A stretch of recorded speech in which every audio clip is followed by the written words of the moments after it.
안녕하세요. 지식과 지혜를 나누는 채널입니다. 오늘 들려드릴 이야기는 우리 부모님 세대, 그리고 더 나아가 이 땅을 떠나 낯선 땅에서 아메리칸 드림을 일궜던 이민 1세대들의 삶의 마지막 장에 관한 이야기입니다. 이 의미 있는 여정을 시작하기 전에 이야기가 마음에 와닿으신다면 구독과 공유를 통해 이 따스함을 나눠주세요.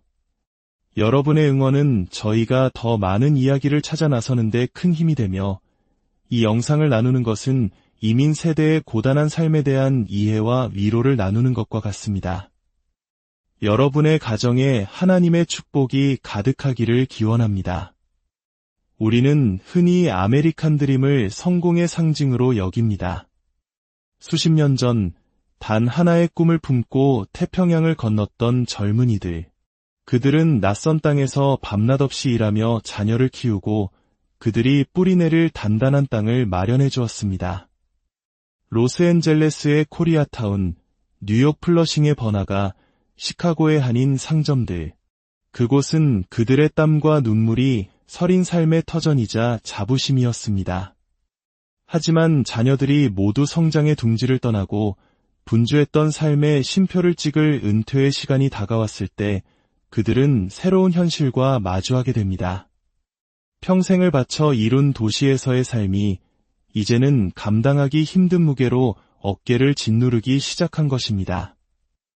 로스앤젤레스에서 30년 가까이 작은 가게를 운영해온 김영호 씨의 이야기를 들어볼까요? 자녀들을 모두 좋은 대학에 보내고 이제 한숨 돌리려던 그에게 매달 날아오는 고지서는 노후의 계획을 조금씩 잠식했습니다. 매달 내야 하는 주택세만 우리 돈으로 160만 원이 넘었고 비싼 유료보험료와 생활비를 감당하기에 은퇴연금은 턱없이 부족했습니다. 라의 푸른 하늘과 편리한 한인마트는 여전했지만 끝없는 교통체증과 치솟는 물가는 더 이상 그가 머물 이유가 되지 못했습니다. 뉴욕 플러싱에 살던 박순자 씨에게는 뼛속까지 시린 겨울이 고통이었습니다. 젊었을 때는 대도시의 활기가 좋았지만 나이가 들면서 매년 겨울 찾아오는 무릎 통증과 집 앞에 눈을 치우는 일은 점점 버거워졌습니다. 천정부지로 솟은 난방비는 더 큰 문제였죠. 시카고 교외에 살던 최성우 씨도 마찬가지였습니다. 다른 대도시에 비해 집값이 저렴하다고는 하지만 매년 오르는 재산세와 의료비, 그리고 무섭게 치솟는 겨울 난방비는 은퇴 후의 삶을 계속해서 압박했습니다. 이들의 이야기는 단순히 개인의 사연이 아닙니다. 이는 수많은 미주한인 은퇴 세대가 공통적으로 겪고 있는 현실이며 어쩌면 서울과 같은 대도시에서 팍팍한 삶을 살아가는 우리 모두의 미래와도 맞닿아 있는 이야기일지 모릅니다. 결국 이들은 결단을 내립니다. 수십 년간 정들었던 삶의 터전을 떠나 새로운 보금자리를 찾아 나서는 마지막 이주를 시작한 것입니다. 그들이 향하는 곳은 어디일까요? 그리고 그곳에는 무엇이 있기에 인생의 황혼기에 이토록 큰 용기를 내는 것일까요? 최근 몇 년 사이 미주한인 사회의 인구 지도가 크게 바뀌고 있습니다. LA, 뉴욕, 시카고와 같은 전통적인 한인 밀집 지역을 떠나 새로운 곳으로 향하는 한인 엑소더스 현상이 뚜렷해지고 있습니다. 이러한 변화의 중심에는 몇 가지 공통된 이유가 존재합니다. 첫째는 단연 경제적 부담입니다. 대도시의 집값과 렌트비는 상상을 초월합니다. LA 카운티의 경우 주택세율 자체는 1% 초반이지만 워낙 집값이 비싸다 보니 연간 재산세만 1,000만 원을 훌쩍 넘는 경우가 흔합니다. 뉴욕은 세율이 2%를 넘는 곳도 있고 여기에 매년 수백만 원의 난방비가 추가됩니다. 식료품이나 외식비 같은 생활물가 역시 다른 지역보다 20에서 30% 이상 비쌉니다. 평생 모은 은퇴 자금으로 감당하기에는 너무나 큰 부담인 것이죠. 둘째는 삶의 질에 대한 갈망입니다. 젊을 때는 정신없이 일하느라 몰랐지만 은퇴 후에는 복잡한 소음과 주차 전쟁, 높은 범죄율에서 벗어나 조용하고 안전한 환경에서 여유를 찾고 싶어 합니다.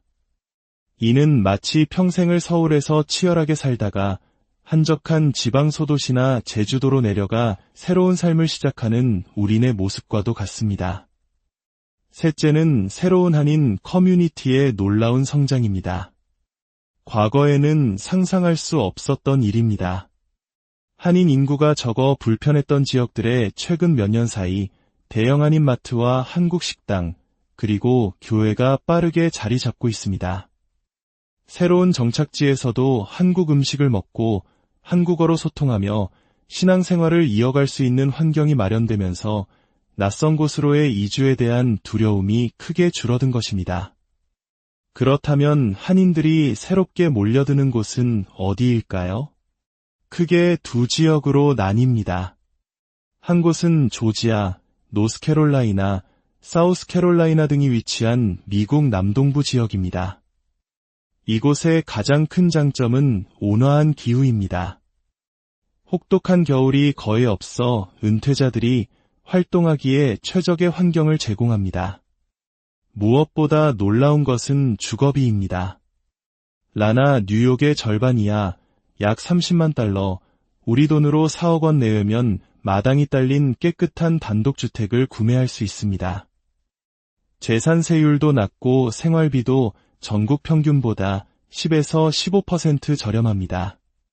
최근 5년간 한인 인구가 20% 이상 급증하면서 한인 상권도 빠르게 확장되고 있습니다.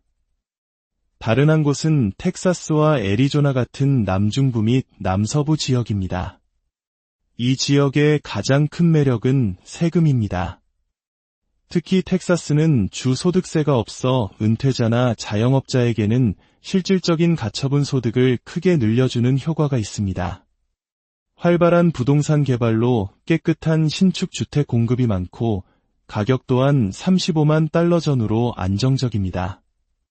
최근에는 교육 환경까지 좋아지면서 은퇴자뿐만 아니라 자녀를 둔 젊은 한인 2세, 3세 가구까지 대거 유입되며 도시 전체에 활기가 넘치고 있습니다. 물론 장밋빛 미래만 있는 것은 아닙니다. 인생의 마지막 터전을 옮기는 중대한 결정인 만큼 반드시 꼼꼼하게 따져봐야 할 것들이 있습니다. 첫째, 유료시설 접근성입니다. 은퇴자에게 병원은 집만큼이나 중요합니다. 단순히 집값만 보고 섣불리 결정했다가 응급 상황이 발생했을 때 대형 병원까지 1시간 이상 가야 하는 낭패를 볼 수 있습니다. 특히 만성질환이 있다면 전문 클리닉이나 재활센터가 가까이 있는지 반드시 확인해야 합니다. 둘째, 숨겨진 비용인 재산세와 주택보험료입니다. 집값이 저렴하더라도 재산세율이 높은 지역이 있고 허리케인이나 토네이도 같은 자연재해 위험 지역은 주택보험료가 예상보다 훨씬 비쌀 수 있습니다. 셋째, 한인 커뮤니티의 실질적인 규모입니다.